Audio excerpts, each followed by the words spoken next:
The Bitcoin, Ethereum, and Blockchain Super Conference is coming to Dallas, Texas, February 16, 17, and 18 in 2018. If you know of a better way to get the latest insider knowledge about crypto, to hear directly from the top minds in this field, to interact personally with 800 fellow crypto lovers, hodlers, investors, miners, traders, developers, and founders, then I'd like to hear about it. If you don't, then you don't want to miss out. Register today for the Bitcoin, Ethereum, and Blockchain Super Conference.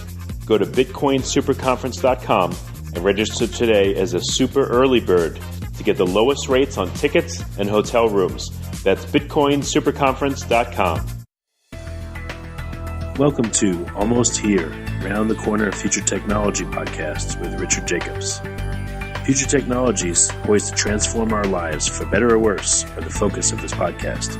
Almost Here means these technologies are now here and starting to be used, or just around the corner, from Bitcoin to artificial intelligence, 3D printing, blockchain, virtual reality, and more.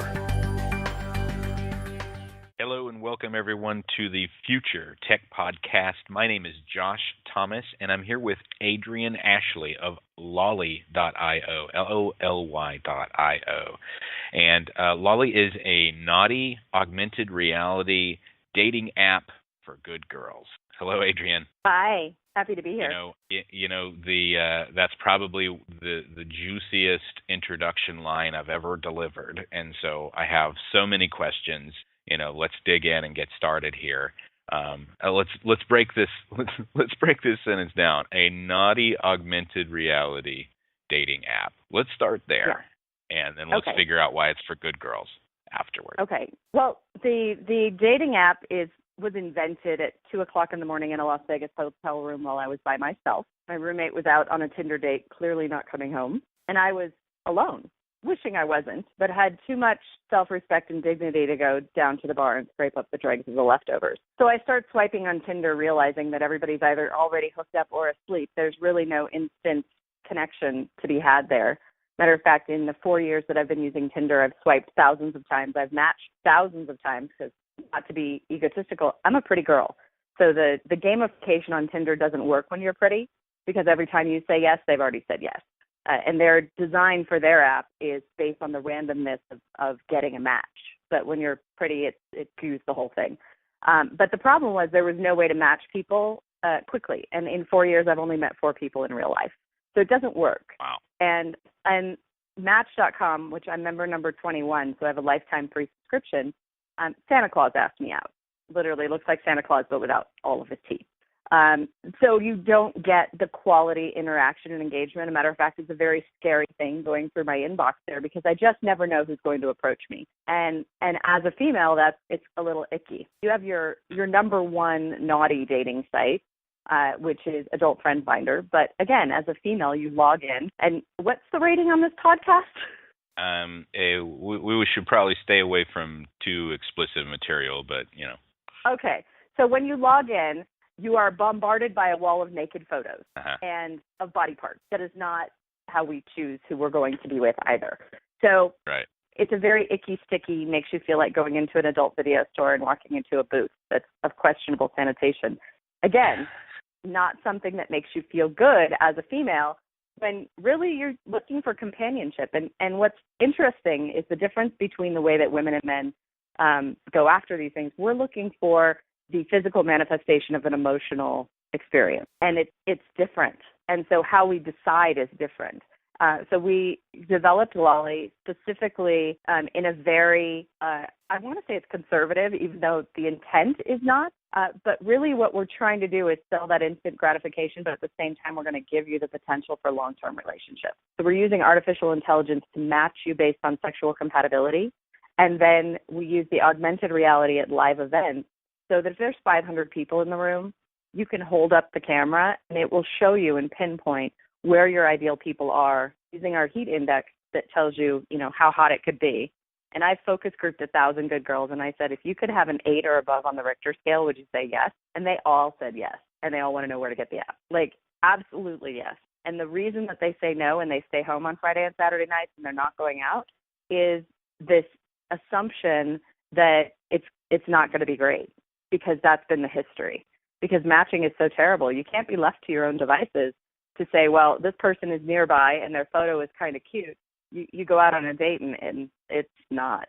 Yeah, and it's a total dud. Yeah, I can tell you from previous experience that, you know, there's the picture does not say 1,000 words, or it may say 1,000 words, but they may be 1,000 of the wrong words. You know, there's no substitute for actually, you know, interacting with the person and, you know, and finding out the real person they are instead of the person that they want to portray themselves to be. But it's not even that. A lot of the times I taught my ex-husband how to online date. And we went through hundreds of photos, and I would literally go through and be like, okay, she loves her dog more than she'll ever love you. Medicated, should be medicated. Like, I went through all of these, like, nailed them. He would literally take notes in this big book, and then he went out with all those women anyway. And I was right all the time. And he's like, how do you do that? And I said, well, it's a gift. I can read them. And so being able to read the photos and read the person, that's what we're training the AI to do, because it's not that these people are not great. They just aren't a great match. So we bucket people into ice cream flavors because there's no bad ice cream, right? Our whole thing is to elevate the self-esteem and the confidence. You know, beauty products and beauty advertising always makes people feel fat and ugly in order to sell their products. And they do the same kind of thing in dating, you know, like with the randomness factor and, you know, the very little success, so that when you do get a success, it's like, woohoo, but you just keep trying, and it programs the wrong things. So we bucket everybody in ice cream flavors. So if I say a Rocky Road and a bubblegum don't go together, you kind of instinctively know that I'm right. And there's nothing wrong with either one of them. Matter of fact, nobody is ever rated individually. You're only rated as it applies to you as a potential couple. That's it.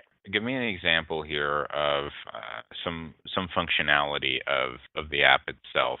What is it that you are using to create these ratings? You're analyzing the pictures in some way, or how does it work? So do you remember the website Tickle? We're going back a decade here, but it was a fun and games website. And one of the things that I loved about it was my favorite quiz was, what kind of dog are you? So I'm a pug. I'm a lot of dog in a small package. Big personality, small little girl. All of these types of fun personality type rating systems, people will willingly do it. They'll play these games to earn tokens, which get them upgrades on the app. And they'll do it not only to enhance their profile, but increase the ability of our AI to match them better. Plus, they put in a lot of sexual preference data. What's different also about our app is that is your data, not our data. That is encrypted and logged. It's on your handset, on your device. It can only be read by our AI. It's not in our database. The only thing that's ever going to be shown, like on our database, is very innocuous data, like name, username, and login ID. But the keys are all stored on your handset. One thing I did want to say, the other piece, now I don't know if you've been living under a rock or not, but there's this thing called Me Too that make any type of encounter with anyone a little shady, a little sketchy, a little dangerous at the moment. We have an epidemic.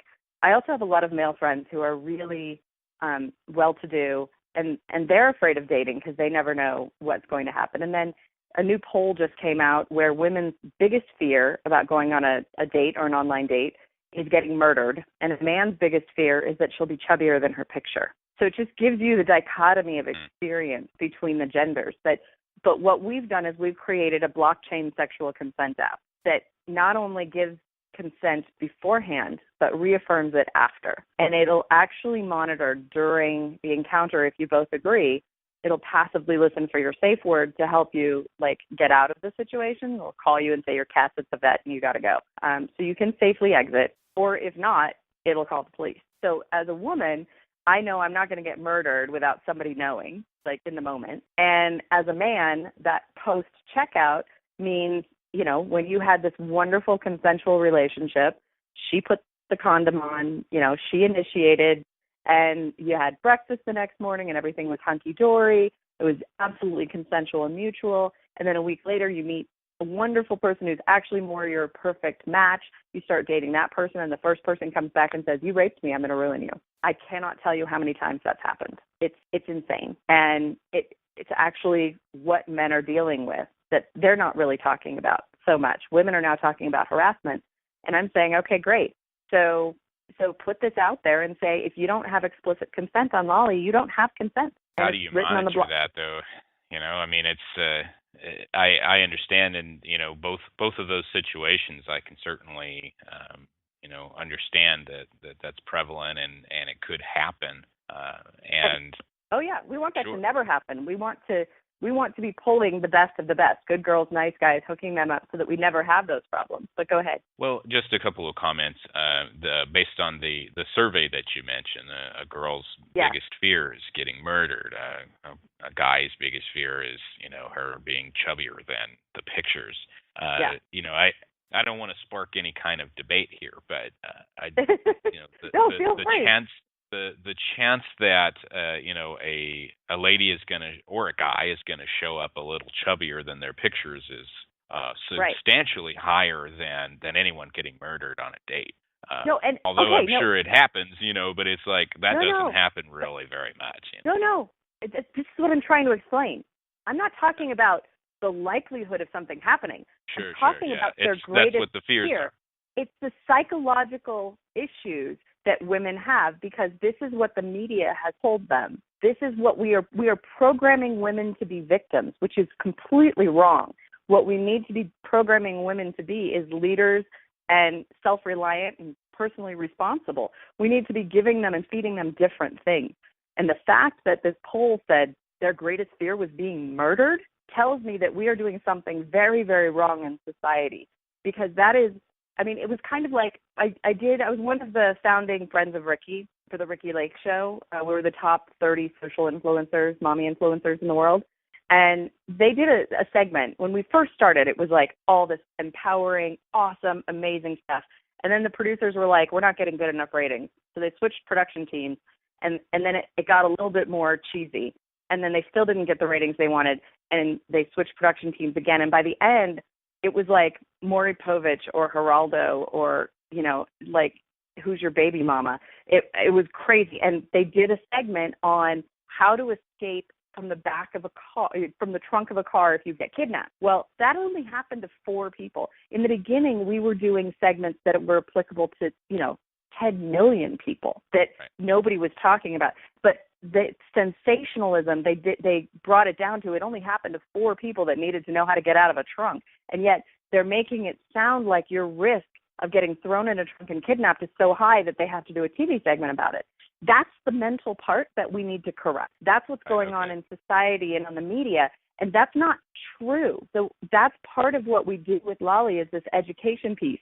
It is on safety and security and certainty. We are going to hook them up with great people who are more likely to be a positive match. And ladies who you are listening, I hope you will all listen to this. Nice guys, especially engineers, the first time you sleep with them, it might be good. The next time it will be better. By the 10th time, it is nirvana. They're process-oriented. They're all about improvement. They care. They're meticulous in execution. They're always trying to improve. It is the most mind-blowing aha moment. But most of the time, these are the guys they've got no game. They are not getting the girl at the bar. They don't look like Brad Pitt and Thelma and Louise. So is it only engineers that are going to use the app, or guys that aren't attractive, or what is that? No. Yeah, help me understand. I'm going after all my girlfriends, and I have a bunch, and we're starting with the pre-population will be put in your top 5 that you've ever had that you would absolutely recommend to an anonymous girlfriend, and say, he will rock your world, and go nominate those people. And then it spreads from there. We've already done a beta test. We have, a good 100,000 users in New York, but we don't have the AI data on those people yet because they haven't been personally vouched for. And so we're actually launching at live parties. There is a voucher system in terms of getting your credibility up. And then at these live events, the people who check you in will actually rate you in terms of look. And then that's how we're doing our starting basis. And then when you check out, you say, was the look scale correct? Though. Some random person that's checking me in is checking me out, no pun intended, and deciding, what my rating is based on how I look. How is that universal? It's not exactly how you look. It's that's what you said. That's why I was asking. You said they rate you on how you look. that's only at the live event. That's one factor out of like 1,000. The checkout pieces is more about the sexual compatibility. How good of a match did we do? What did we miss? What wasn't right? That kind of thing. And again, everything is subjective, because 2 10s in looks could be a 2 together. They could be completely incompatible. Yeah, that makes sense. That's my whole point, is it's not about making the prettiest couples. It's not about that at all. It's about communication styles. If you can't, so when I said Rocky Road and Bubblegum, 2 of those facets that make those people different, if one of them is a dirty talker and the other one needs a mind reader, those 2 personality communication types should never be in bed together. It's never going to work. It's always going to be awkward. Somebody is always going to feel wrong. And the whole point is to eliminate those feelings of wrongness to lead to a really satisfactory conclusion. And you can do it if you know ahead of time. And that's part of what we're doing, is this personality analysis, to really give people an opportunity to meet people who will be fulfilling. I love that you're tackling this topic, and it's one that we don't spend enough time talking about, and that's how we end up with people being afraid of getting murdered. 75% divorce rate for second marriages. I've already been divorced once, so I'm staring down the barrel of a 75% divorce rate. I'm solving my own problem. I'm scratching my own itch. There you go. It makes sense to me. And so it's I've always thought, having used some of these apps in the past, that there's something broken about it, because when you were saying like, okay, well, this girl's gonna love her dog more than she'll ever love you, and I can see that. Yep. Like, what a waste of time, and a lot of them are, they're not smiling, they don't look happy.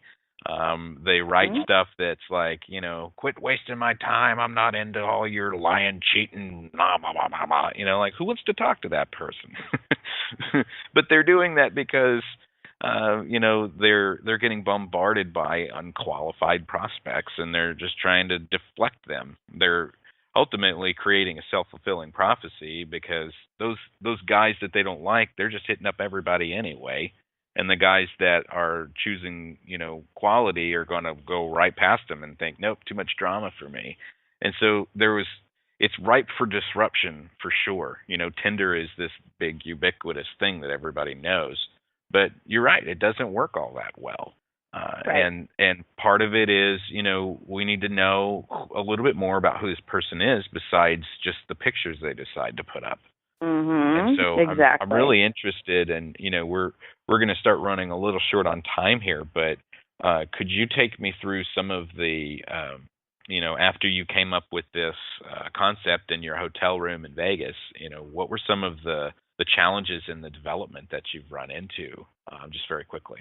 So, the first thing, this is a backstory. I wrote the book Minting the Future, and it was all about startups figuring out, do they have a blockchain idea, what blockchain to put it on, and then how to run an ICO. And I started writing it 2 years ago. And the interesting thing is things change in like 30 days or less.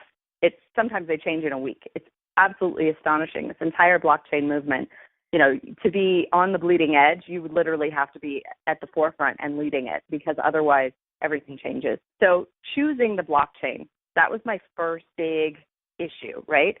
Which one do I issue the tokens on? Which one do I build the sexual consent app on? Because you are talking about privacy, you are talking about security, encryption, unhackability, and Ethereum has. I have personal friends who've lost altogether over $100 million in ERC20 tokens, and it's usually through some kind of issue with a parity multi-sig wallet. And so that was a concern for me, and I was like, okay, so how do I fix that? How do I work around that? And then I'm building the sexual consent app on Digibyte. So I'm using 2 different blockchains, and I'm building it on Digibyte specifically because they have DigiID. They already have the verified ID piece of it solved, which people keep going, oh, we need digital IDs. I'm like, they already did that. So since they already did that, I'm absolutely using that, because that helps keep all of that information digital, confidential on their device, and protected and encrypted to where even if you have their device, you're still not going to be able to get it or figure it out. And that was a safety issue when you're talking about people's preference data, and especially when you're talking about people's sexual history in terms of who they matched with check-ins and check-outs. That data needs to be logged in such a way that it's there and immutable, so that it's not, there's no go back seas. You can't change your mind later. But if a court order or the law enforcement ever need it, we need to be able to give it to them. So that's why I chose Digibyte for that piece of that. And then the digital ID piece for housing your preference data. But when it came to the gamification, the monetary, the buying background checks, all those other tokens functionality, the ERC20 token turned out to be the better option for that. So we're actually using 2 tokens in one app, which is crazy awesome good. And so that was the biggest development hurdle. I don't know if anybody's ever done that before. The other piece of it is our Loly app is free. The sexual consent app is free. There will never be a charge for that. It needs to happen, and everybody needs to use it. And that's why it was okay to build it on a separate blockchain when our revenue is actually on the Ethereum blockchain, because it's always going to be free. We're just paying for that. Okay, I gotcha. Now, what do you see very quickly as we are about to wrap up here as the future of dating apps? I know that you're taking a giant leap forward here and adding to the functionality and the usefulness, but where do you see dating apps in the next 1 to 5 years? Well, what's interesting is Match Group just offered Bumble $1 billion, and she said no because she's a female founder building an app supposedly for female-centric. But I go on Bumble. I've never met anybody. And every single profile, I say yes to all of them because they all look like Abercrombie and Fitch models, and they're too perfect, right? Like, guys don't know how to put together that perfect of a profile. These are all profiles that were scraped off of Tinder. And I only know, or suspect that, I should say. I suspect they are because my friend's profile was on there and he never put himself on Bumble. So there are a lot of bots and there's a lot of fake people. So what I think the future of dating is going to be is right now there are a lot of apps and the majority of the users are not real. So on Adult Friend Finder, the majority of the users that are paying are men. I would say 95%. Maybe 5% of women are paying. And of the free members, maybe 10% of the women are actually real. So it's very difficult to be a man in the dating world trying to find a real woman. And that makes it frustrating as a woman. I got 10,000 views in 30 days and 500 messages saying I was the most beautiful woman they'd ever seen. And probably because I was the only real woman that they'd ever seen there. So what I think in the next 5 years, the difference is going to be that the acceptability of fake and bots is no longer going to be allowed. This concept that we're using with digital ID and actual real verification, actual handset, real person, and because we're doing blockchain pieces, there is the know your customer piece of it, and allowing only real people to have real interactions and real encounters. Like if you're on this app and you want to talk to somebody, you have to do a video call first. And that proves there's a real human being who matches their profile on the other side of that. You're not talking to them back and forth on messages. You're not getting suckered into wire transferring them money, no Western Union, none of that stuff. It's not capable, because if you're looking at letting somebody put a piece of their body into your body, you should be willing to press a video call, right? And I think that's where we're going in the dating world is realness. And it will be difficult for a lot of these other apps that are out there that have so many fake people to sustain when realness becomes the wave of the future. Yeah, well said. So we're gonna wrap up for today. I really appreciate you being on here. Adryenn Ashley from Loly.io, LOLY.io. Is this available on a large scale yet, or is it still in beta? It's in alpha. We're hoping to get it approved in the app stores by Valentine's Day, which is the launch of our ICO. Token sale? I didn't say ICO. I didn't. Token sale. Crowd sale. We do have lifetime memberships available on the dating platform for USA people, and then they get bonus free tokens. So they don't even have to buy tokens. They can buy with a credit card. People who want to buy tokens can buy tokens on the platform as well. But we are fully compliant, so it should be fine. The SEC should not be sending us a letter saying refund all your USA people, because it's an actual platform. So we should be good. Excellent. Very good. Thanks very much. That'll do it for this episode of the Future Tech Podcast. We'll see you here next time. The Bitcoin, Ethereum, and Blockchain Super Conference is coming to Dallas, Texas, February 16, 17, and 18 in 2018. If you know of a better way to get the latest insider knowledge about crypto, to hear directly from the top minds in this field, to interact personally with 800 fellow crypto lovers, hodlers, investors, miners, traders, developers, and founders, then I'd like to hear about it. If you don't, then you don't want to miss out. Register today for the Bitcoin, Ethereum, and Blockchain Super Conference. Go to bitcoinsuperconference.com and register today as a super early bird to get the lowest rates on tickets and hotel rooms. That's bitcoinsuperconference.com. You have been listening to Almost Here, Around the Corner Future Technology podcast with Richard Jacobs. Subscribe to this podcast, post a review to discover more future technologies that are poised to transform our lives for better or worse, such as Bitcoin, artificial intelligence, 3D printing, blockchain, virtual reality, and more.